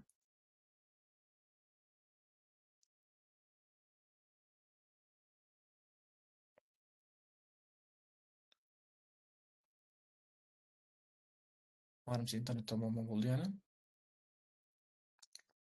Xo'p, aytdim o'sha shahar, universitet yoki maktab chiqmadimi? Yoki diğerini tanlang yoki agar shahar bo'lsa, o'zingizga yaqin bitta shaharni tanlab ketishingiz ham mumkin yoki tuman bo'lishi mumkin, farqi yo'q. Xo'p, savollar yo'q bo'lsa davom etamiz. Endi ish tajribasi bu aynan o'sha magistrchilar uchun muhim. Ish tajribasi qismiga qaysi tajribani kiritasiz? Aynan o'zingizning sohangizga yaqin bo'lganini. Ya'ni bu o'zingizni aytaylik kimdir savol uchun fizikaga topshirmoqchi, lekin ingliz tili sizga muhim emas. Yoki aytaylik kimdir turk tili o'qituvchiligiga topshirmoqchi, o'zi restoranda ofitsiant yoki oshpaz bo'lib ishlagan. Buni sizga umuman foydasi, ya'ni plus tarafi yo'q. O'shaning uchun bularni kiritib o'tirmang. Lekin sohangizga aloqador qanaqadir tajriba bo'lsa, buni bemalol kiritib ketishingiz mumkin. Misol uchun aytaylik, kim bor bu yerda ishlaydigan o'sha rasmiy yoki qanaqadir bitta o'quv markazida ishlaydiganlar bormi?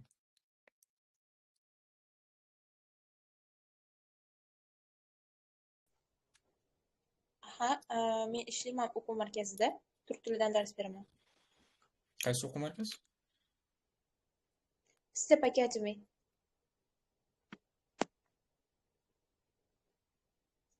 Step Academy Learning Center. Yoki qanaqadir o'zingiz Step Academy nomidagi qanaqadir school nimadir bo'lsa, o'shani kiritib ketaverasiz. Endi uchebniy sentr mavzusi oson bu yerda, qanaqadir o'zining sohasiga oid joyda ishlaydiganlarda bu boshqacharoq bo'ladi, ya'ni qiyinroq bo'lishi mumkin hozir. Uchebniy sentrchilarga oson yoki maktabda ishlaydiganlarga. Xo'p, teacher bo'lsa, teacher demak, Turkish teacher. Turk tili o'qituvchisi. Demak, endi bu yerda men hozir ishlayapman yoki tugatganman qismi bor. Bu yerda lekin agar men hozir ishlayapman desanglar, shunaqa sertifikat so'raydi, ya'ni spravka so'raydi ishdan. Siz mana shu yerda ishlaydi degan. Agar buni ish joyingizdan olasiz, men hali ham ishlayman deb ketsangiz bo'ladi. Agar ololmaydigan bo'lsangiz, tugatgan yoki chiqib ketgan deb belgilab ketishingiz mumkin, lekin agar ishlayotgan bo'lsangiz, maslahatim hali ham ishlayotib keting. 2024-yil sentabr 1-sida. Endi bu yerda o'zingizni ishdagi mas'uliyatlaringiz haqida deb so'ragan bo'ldi, lekin mas'uliyatdan ko'ra ko'proq siz o'zingiz qanaqa natijaga erishgansiz, o'shani aytib berganingiz sizga ko'proq plus bo'ladi. Aytaylik, turk tili o'qituvchisimi? O'qituvchi natijasi nima bo'ladi? Mana shuncha o'quvchini o'qitdim va mana shuncha darajaga erishdi bular. Misol uchun 24 bo'lsa, 2024-yildan beri aytaylik, 100 dan ortiq o'quvchi o'qitdim va ularning aytaylik 20 tasi TS B2 va TS B2, aytaylik 34 tasi TS B1 va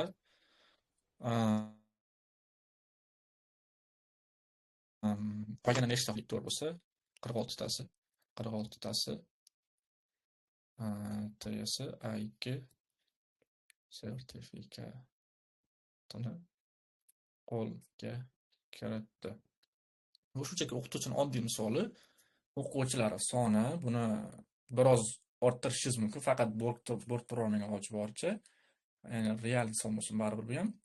Va ularning natijalari bu yerda ham ular sizni har bitta natijangizni tekshirib o'tira olmaydi. O'shaning uchun bu yerda ham biroz bo'lsa ham orttirish qo'shishingiz mumkin yoki oddiy shaklda yozishingiz ham mumkin. Buni hech kim tekshirib o'tirmaydi aytganimdek. Va hech qanaqa natija yo'q bo'lsa, shunchaki aytaylik 20 o'quvchini o'qitdim va ularni 0 dan o'rtacha yoki yuqori darajagacha olib chiqa oldim deb yozib ketishingiz ham mumkin. Va qo'shimcha sifatida yana nimalarga erishgansiz? Misol uchun 2 marta oyning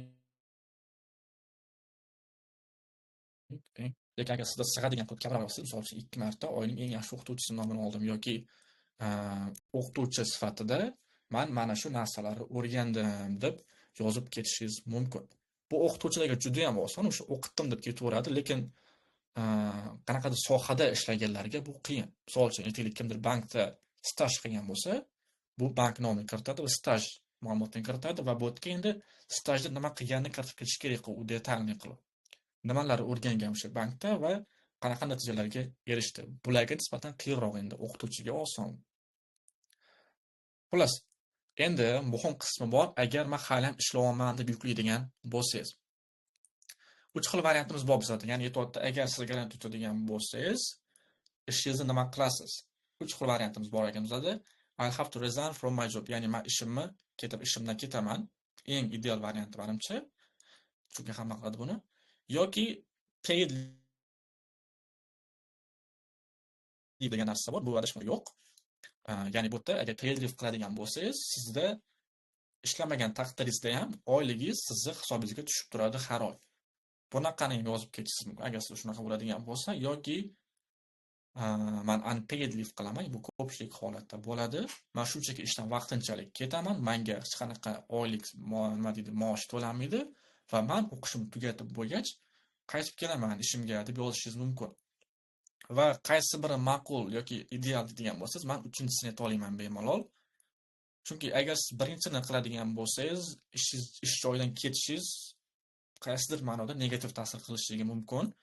Paid leave degan qismi menimcha O'zbekistonda yo'q bu narsa. Boshqa davlatlarda ko'rdim bemalol. Afrika yoki hatto Afg'onistonda ham bu narsa bor. Men o'zim o'rtoqlarim xuddi shunaqa qiladi, lekin aynan O'zbekistonda men bunaqa narsani ko'rmaganman. Agar bor bo'lsa xuddi shunaqa qilasiz yoki yo'q bo'lsa, eng ideal variant men unpaid leave, ya'ni o'sha haq to'lanmaydigan ishdan ketish olaman, lekin ketish emas bu yerda, shunchaki vaqtinchalik ishlamaslik desa ham bo'ladi va o'qishimni tugatib bo'lgach qaytib kelaman deyishingiz, bu ularga ham o'zingizni ishingizni davom ettirmoqchiligingizni ko'rsatadi, ham o'qish bitib Turkiyada qolib ketmaydi degan bitta ishonchni ko'rsatib beradi.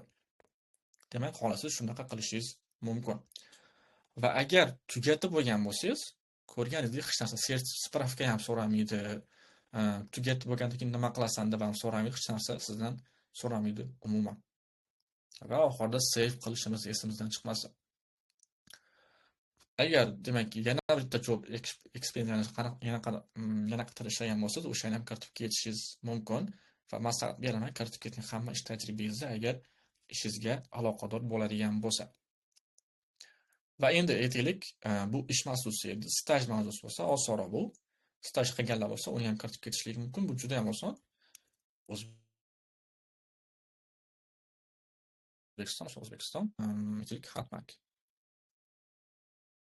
Xalq banki, aytaylik endi filial nomi bo'lsa, uni ham yozib ketishingiz mumkin. Aytaylik, Toshkent shahar Yunusobod filial.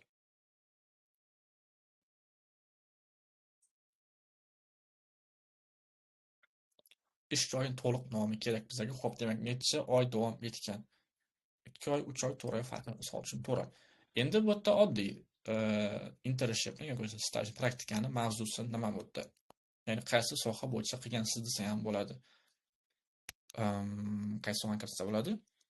Accounting desa bo'ladi. Moliya, buxgalteriya.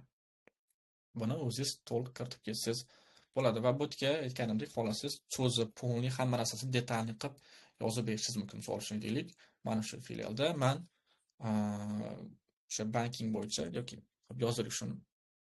Bo'pti, moliya qilamiz. Moliya sohasida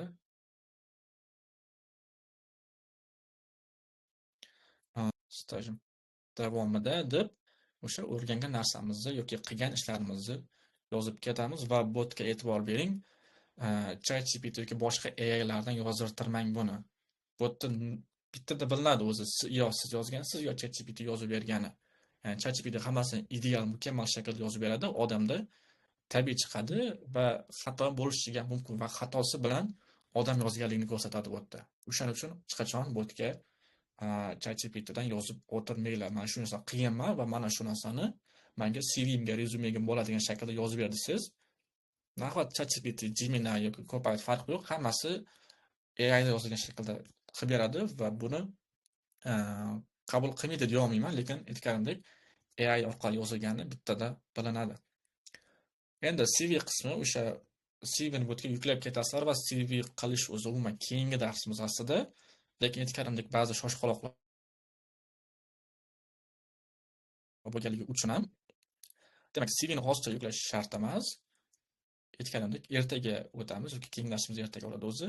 O'shani o'tib bo'lgandan keyin CVni tayyor bo'lgandan keyin men tasdiqlab bergandan keyingina bu yerga yuklashingiz mumkin bo'ladi. Xo'p, va save qilish esimizdan chiqmasin. Bu yerda nimani so'rayapti bizdan tushunmadim. Hamma narsa to'g'ri bo'ldi lekin. Hamma narsa to'g'ri, demak muammosi yo'q. Xo'p, aynan ish tajribasi bo'yicha savollar bormi? Bakalavrichilarga aytib ketaman. Bu yerda to'ldirish sizlarga ixtiyoriy. Ya'ni sizlardan hech kim staj, praktika yoki ish tajribasi yoki qanaqadir mukammal CV kutmaydi. Sizlarga umuman shart emas, bu ixtiyoriy. Lekin CV ga qo'yadigan natija bo'lsa, men CV qilishinglarni maslahat beraman. O'zi aslida ertaga dars o'taverib, o'sha paytda majburiy bo'ladi sizlarga CV tayyorlash baribir. Lekin uni yuklamaslik o'zingizlar ixtiyoringlar. Xo'p, kimda qanaqa savol bor aynan ish tajribasi yoki tepadagi aytib o'tgan mavzular bo'yicha? O'zi bir soatlik dars cho'zib ketgan ekancha. Menda savol bor edi. Bemalol. Masalan, ishlagan bo'lsa, lekin rasmiy joyda bo'lmasa, uyda yoki uyni oldidagi binoda dars o'tgan bo'lsa, uni qanday joylaymiz? Buni ham yozib ketasiz. Faqat unaqa payti, mana bu yerda ishlaydi degan paytda siz endi sertifikat ola olmaysiz, bu yerda rasmiy bo'lmaganligi uchun. Shunaqa payti tugatganman deb ketganingiz yaxshi, chunki bu yerda xosdan sertifikat, ya'ni spravka so'raydi. Bu yerda norasmiy bo'lsa yoki o'shalik aytaylik, faqat o'zingiz nomiga qiladigan bo'lsangiz, spravka qila olmaysiz o'zingizga tabiiy pechat uchungizda. O'shaning uchun tugatganman, ketganman deb ketsangiz bo'ladi. Lekin norasmiy joyda ishlab turib, o'tdan spravka ola oladiganlar bo'lsa, bu boshqa gap. Bunaqada siz men hozir ishlamasdan bo'lsa ham spravka beradigan bo'lsa. Shunaqa qiladigan joylar bor, norasmiy, lekin baribir spravka beradi o'tda. Masalan, uyim oldida tugatganman deb ketasiz. Uyim oldida maktab bo'lsa-yu, o'sha maktabda kurs o'tgan bo'lsam, maktabdan sertifikat olsam bo'ladimi? Menimcha maktab spravka bera olmaydi, chunki maktab rasmiy joy, rasmiy idora va u yerda sizga spravka berish uchun bu yerda ishlaydi degan haqqi spravka berish kerak va buni maktab qilib bera olmaydi menimcha. Tushunarli, rahmat. Ya'ni bu yerda sertifikat deganda spravka, ya'ni hujjat ma'nosida aytilyapti.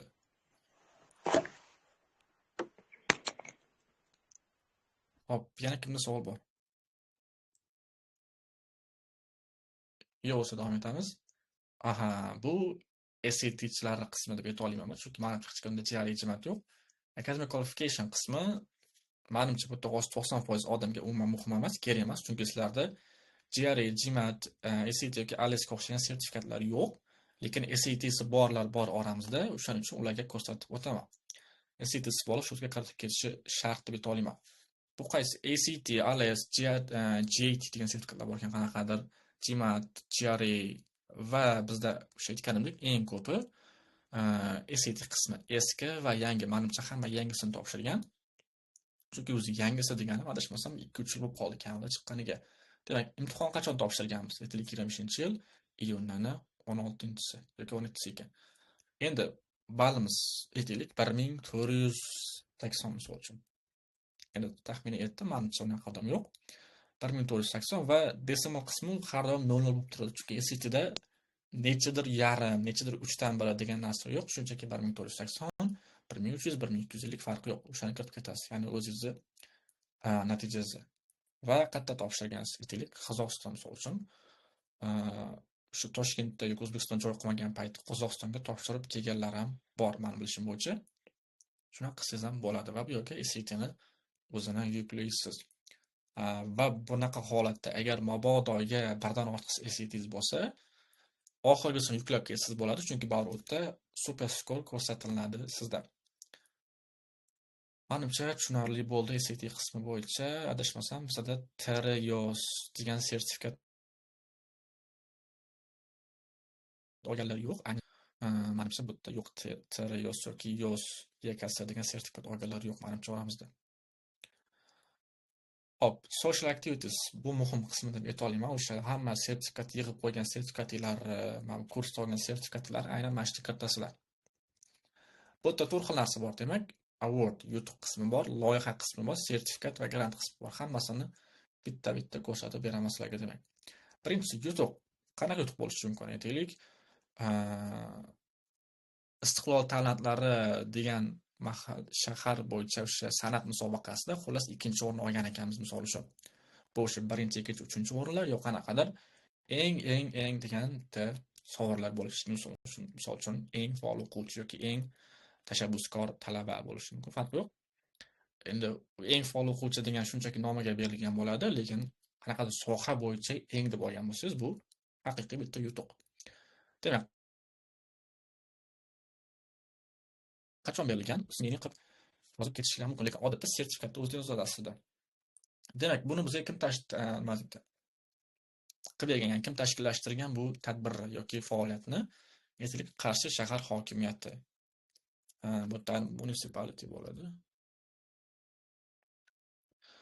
O'shani kiritamiz yoki maktab bo'lsa, maktab agar qanaqadir olimpiada bo'ladigan bo'lsa, adashmasam bu o'sha bilim va ko'nikmalarni baholash agentligi degan ma'lumotni kiritasiz xullas.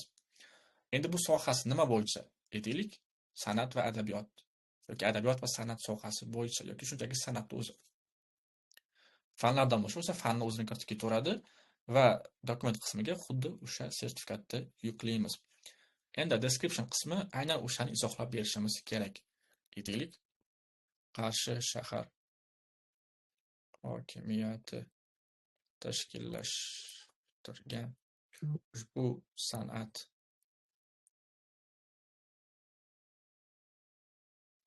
musobaqasida aytaylik 200 nafar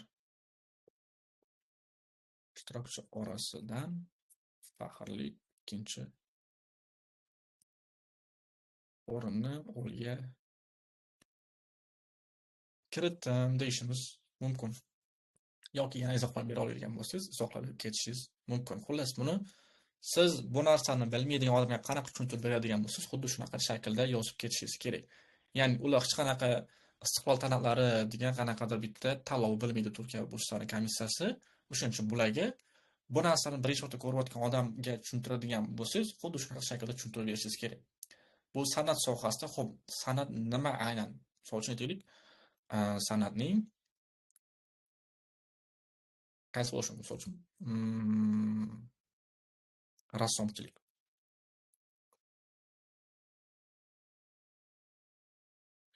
Son 20 musobaqasida 200 nafardan 200 ishtirokchi orasida xullas ikkinchi o'rinni qo'lga kiritdim va bu yerga yana izohlab berishingiz mumkin agar izohlanadigan narsa bo'lsa.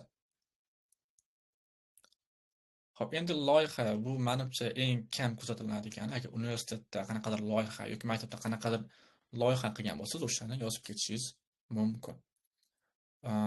O'tgan nima bo'lishi mumkin? Hozir ham qisqa kelmayapti. Hop, edu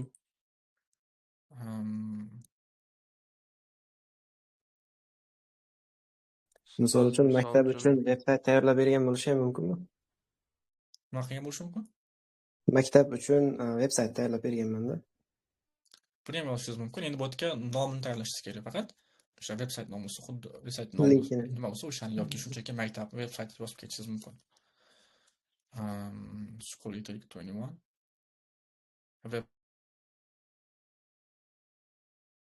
website yoki website for school 21 deb yozib ketishingiz mumkin, farqi yo'q. Endi qachon qilganmiz buni? Agar bu loyiha tabiiy bir vaqtdan ko'p, ya'ni bir kundan ko'p davom etadi, o'shaning uchun tugatgan vaqtingizni yozib ketaverasiz faqatgina. Demak, institutni qayerga qilib bergansiz, yoki qayerda qilgansiz buni? O'sha school number 21 misol uchun o'sha 21-maktabingiz uchun. Endi bu aynan nimani faoliyat turi? Hozir website. Website building bo'ladimi yo creating bo'ladimi? Xullas, qaysi so'z to'g'ri kelsa o'shani kiritasiz va endi hujjat. Endi bu yerda loyiha bo'lgani uchun hujjat olish ehtimolligi kam, ya'ni qanaqa sizga sertifikat, spravka berish ehtimolligi kam. Bunaqa holatda buni ko'ngillilik o'sha volonter sifatida qo'shib ketishingiz bo'ladi. Lekin agar qanaqadir sertifikat tashkilotga bergan bo'lsa, buni yuklab ketishingiz mumkin. Va endi bu yerga to'liq yozib keting o'sha 21-sonli maktab uchun maktabni yozib sonli maktab uchun sonli maktabning aytaylik, misol uchun tashkiliy, boshqaruv va ilmiy masalalar uchun veb-sayt yaratib berdim va buni qachondan qachongacha?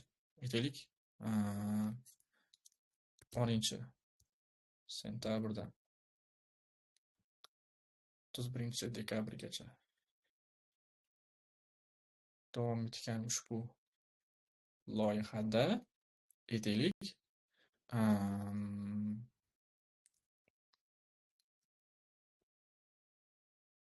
loyiha menejer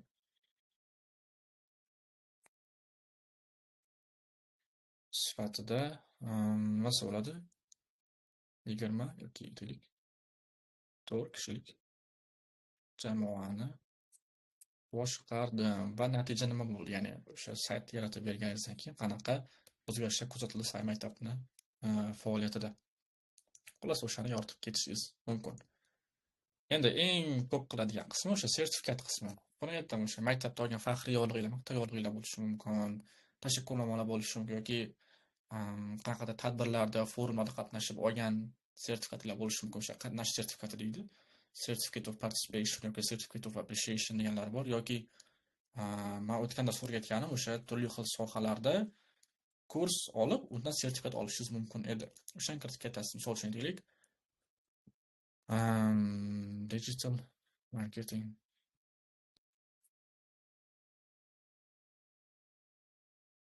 sertifikat.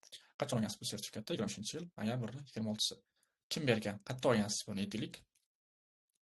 HubSpot Academy. Agar Google bo'lsa, Google.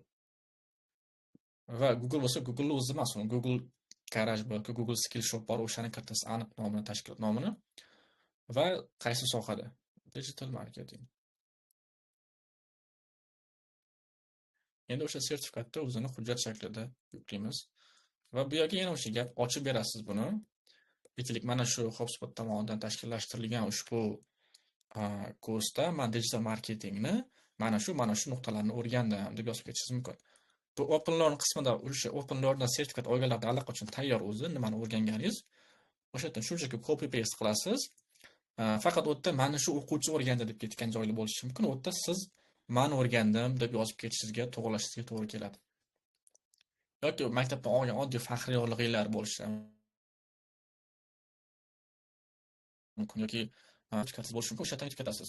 Mana shu tadbirda man mana shu vazifani qildim va mana shu ishlarni qilganim uchun ham menga sertifikat taqdim qilindi.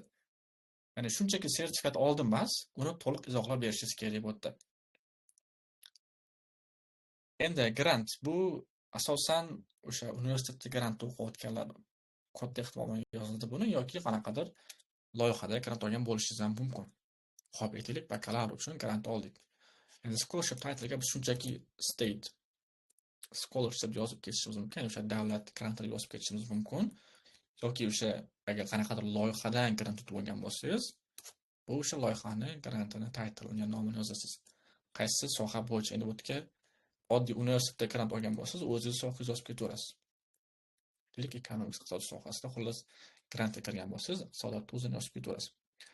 Demak, qachon olgansiz buni? Aytaylik, 21 adashmasam yoki 2 yil topshiradiganlar. Demak, buni kim tashkil qilgan yoki kim bergan sizlarga? Buni davlatda o'zini yozib ketasiz, faqat qaysi tashkilot beryapti, men uni bilmayman. O'sha stipendiyalarni, ya'ni o'sha tekin o'qishlari kim sizlarga ta'minlab beradi? Ya'ni universitetmi bu narsa yoki qanaqadir ta'lim vazirligimi? O'shani yozib ketasiz. Misol uchun ta'lim vazirligi yozib ketayman. O'shani to'liq nomini topib yozing faqat va bu yerga izohlab bering. Aytaylik, ta'lim vazirligi eng yaxshi o'quv eng yuqori ball bilan aytaylik o'sha qanaqadir universitetga, misol uchun iqtisodiyot tilimi iqtisodiyot universitetiga endi.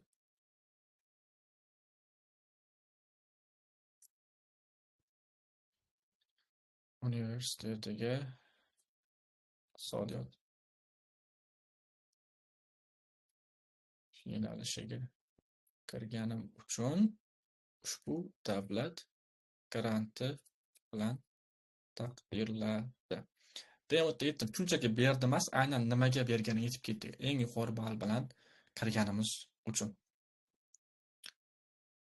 Xo'p, endi oddiy volontyorlar, ya'ni o'sha sertifikatsiz hamma narsani shu yerga yozsanglar bo'ladi. Bu yerga name degan qismi bor. Bu yerga xolos siz qanaqadir loyihada qatnashgan bo'lsangiz, loyihaning nomi. Agar hech qanaqa nomi yo'q bo'lsa, o'zingiz nimadir to'qib yozishingiz mumkin. Misol uchun Creative Contributor degan narsa chiqdi, bilmadim nimaga. Hop. Demak, bilim dunyosi gazeta va bilimdon jurnalistikani demak esladim. Buni aytamiz endi. Maktabdagi o'quv yillarim davomida aytaylik, mana shu larga 30 dan ortiq rasm chizib bergan holda gazetaning vizual ahamiyatini oshirib berdim yoki oshirishga yordam berdim deb yozib ketishingiz mumkin. Ya'ni o'tda shunchaki qildim emas, endi bu yerga aniq to'liq izohlab berib ketamiz va natijasi bo'lsa, natijasini yozib ketamiz. Misol uchun qanaqadir klublarda loyihalarda qatnashgan bo'lsangiz, o'sha natijasi aniq bo'ladi aytaylik. Misol uchun narxozda o'qiydigan tomchini biladi, o'sha tomchi orqali mana shuncha imkoniyati cheklanganlarga, nogironlarga yoki yetimlarga moddiy, ma'naviy, ruhiy yordam qildik va o'sha natijasida bunchasini ahvoli yaxshilandi va nimadirlar deb xullas yozib ketishingiz mumkin. Bu o'zingizga bog'liq mutlaqo. Lekin aytganimdek, umumiy nima qildingiz va uni natijasi bizga muhim bo'ldi. Ya'ni umumiy qismi qisqacha tanishtirib keting. Bu qanaqa loyiha? Bu yerda siz nima qildingiz va uni natijasi qanaqa bo'ldi? Va bu yerda birdan ortiq bo'lsa, bemalol qo'shib ketishingiz mumkin, muammosi yo'q. Sertifikatdan xuddi shunaqa birdan ortiq loyiha, sertifikat, grantlari, yutuqlari kiritib ketishingiz mumkin. Agar juda ham ko'p bo'ladigan bo'lsa, eng yaxshilarini va eng yaxshilari ham ko'p bo'ladigan bo'lsa, eng yaxshi, eng yaqinda olinganlarni kiritib, universitetda o'qiyotganlar, bakalavriat o'qiyotganlar maktabdagi sertifikatni ham kiritib ketishi hech qanaqa muammosi yo'q. Xo'p, savol bormi kimdadir? Oddiy maktabdagi sertifikatlar bor-ku, berilgan. Ularni skaner varianti emas, oddiy rasmga tushirilgan variantini yuklasam bo'ladimi? Iloji bo'lsa, ularni skaner qiling yaxshilab. Agar yo'q, vaqtim yo'q desangiz, rasmni yuklasiz bor, lekin menimcha hozir deyarli biror vaqtingiz bor, ulgurasiz bemalol.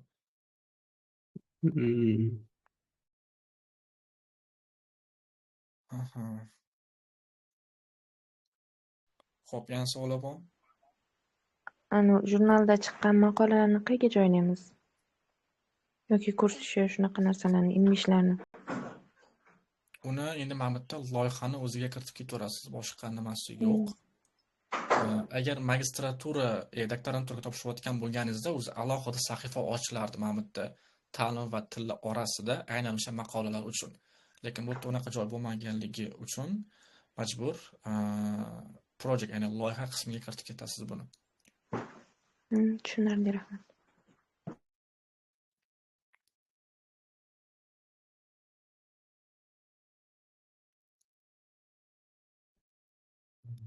Demak, o'sha davom etamiz. Eng oson qismi o'zi, ya'ni Turkiya experience, ya'ni kimdir Turkiyada oldin bo'lganmi yoki yo'q. Oldin bo'lgan bo'lsangiz, ha va izohlab keting. Turistik maqsad bilan bo'lganmisiz, ish bilanmi yoki qanaqadir konferensiyaga kelganmisiz, o'shalarni yoritib ketishingiz mumkin. Lekin bu yerda ta'lim, o'sha turist ishlash yoki qochqin maqomida keladigan bo'lsangiz yoki officialda ham so'raydigan buni va tabiiy yashashga kelgan bo'lsangiz ham buni sizdan nima deydi?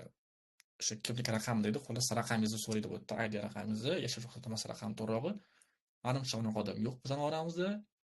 Turistik maqsad bilan borgan bo'lsa, shunchaki turistik bo'ldi, hech narsa so'ramaydi sizdan. Agar bormagan bo'lsa, shunchaki nonni o'zini qilib ketaveramiz. Va bu yerda bu grant haqida qatdan eshitgansiz. Oxirgi imtihonlarda umuman farq yo'q. Yoki aytaylik, internetda ko'rgan bo'lishi mumkin, farqi yo'q. Va sizni hozir Turkiyada o'qiyotgan yoki yashayotgan tanishingiz bormi yoki yo'q? Yo'q bo'lsa, yo'q, bor bo'lsa, uni ham detallarini kiritib ketasiz bu yerga. Va agar endi sizni yo'q, bu grant ekan, mana bu Turkiya bu sohada o'qiyotgan yoki oldin o'qiyotgan tanishingiz bormi yoki yo'qmi, o'shani kiritasiz. Agar endi bu yerda Turkiyada hozir yashayotgan qarindoshingiz bormi yoki yo'qmi, o'shani ham kiritib ketasiz. Yo'q bo'lsa, yo'q, bor bo'lsa, aytganimdek, uni ham detallarini kiritib ketasiz bu yerga. Xo'p, keyin bu yerga ham save qilamiz. Shu bilan bo'ldi. Profilimizning birinchi qismi tayyor. Ko'rib turganingizdek, deyarli hamma narsalar menda bichishga turibdi. Lekin sizlarda bu bichishga bo'lmasligi mumkin. Misol uchun ko'pchilikda o'sha SAT jari sertifikati yo'q, bu yerda sariq undov bo'lib turishligi mumkin yoki bakalavriatchilarda ish tajribasi, CV'si yo'qlarga bu yerga ham sariq undov bo'lib turishligi mumkin. Buni hech qanaqa muammosi yo'q.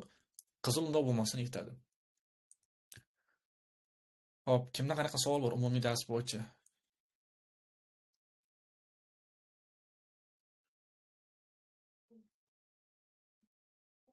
Savol bola berishligi mumkin. Agar yo'q bo'lsa, darsni shu yerda tugatsak ham bo'ladi. Va topshiriqlar qismiga keladigan bo'lsak, xuddi shu qismini 1 2 3 4 5 6 7 8 9 aynan 9 ta qismi sizga ertaga 20:00gacha to'ldirilgan bo'lishligi shart va buni topshiriqqa endi kanalga to'g'ri yuklashingiz kerak bo'ladi. Va guruhdagi o'zingizga bitta sherik topasiz va o'sha odam sizni hamma ma'lumotingizni tekshirib berishligi kerak. Ancha tushunarli qilib aytoldim. Hamma ma'lumotingizni to'ldirasiz, screenshot qilib guruhga tashlaysiz. Qizdan alohida, boladan alohida guruhi bor, hech qanaqa qo'rqmasanglar ham bo'ladi. Va guruhdan o'zingizga sherik topgan holda o'sha sheriginglar bilan tekshirasiz. Siz sherigingiznikini, sherigingiz sizni screenshotlaringizdagi profil ma'lumotlaringizni tekshirib berishligi kerak va qayerdadir xato bo'lsa, aynan ular aytishligi kerak bo'ladi. Menimcha tushuntira oldim deb o'ylayman. Agar 2 kishiga to'g'ri kelmasligi mumkin, agar sonlar to'q bo'lsa, ya'ni masalan 3 ta, 7 ta, 9 ta bo'lsa, bunaqa holatda 3 kishi birga qilishiga to'g'ri keladi. Va buni to'g'ri shaklda aylantirib olishingiz kerak. Masalan aytaylik, men kompyuter va telefon desak, Men kompyuterni tekshiraman, kompyuter telefonnikini, telefon menikini. Bu yerda ko'ring, xolos shunaqa shaklda ertaga 20:00 gacha guruhga ham to'ldirilgan profillar tashlaysiz, skrinshot qilib har bitta varog'ini, ham sherigingizni topib birinchi unikini ham tekshirishga ulgurishingiz kerak ertaga 20:00 gacha. Menimcha hammasi tushunarli bo'ldi. Va aytgancha ertaga ham yana bitta dars qilishimizga to'g'ri keladi, aynan CV tayyorlash bo'yicha. Men video shaklida yuklayman buni. Ertaga kurs qanaqa muammosi yo'q. Onlayn turishlar umuman shart emas. Faqat eslatma, bu hafta demak 3 ta emas, balki 4 ta darsimiz bo'ladi tezlashtirish uchun aynan. Demak buni inobatga olib qo'yinglar. Savollar bormi kimdadir?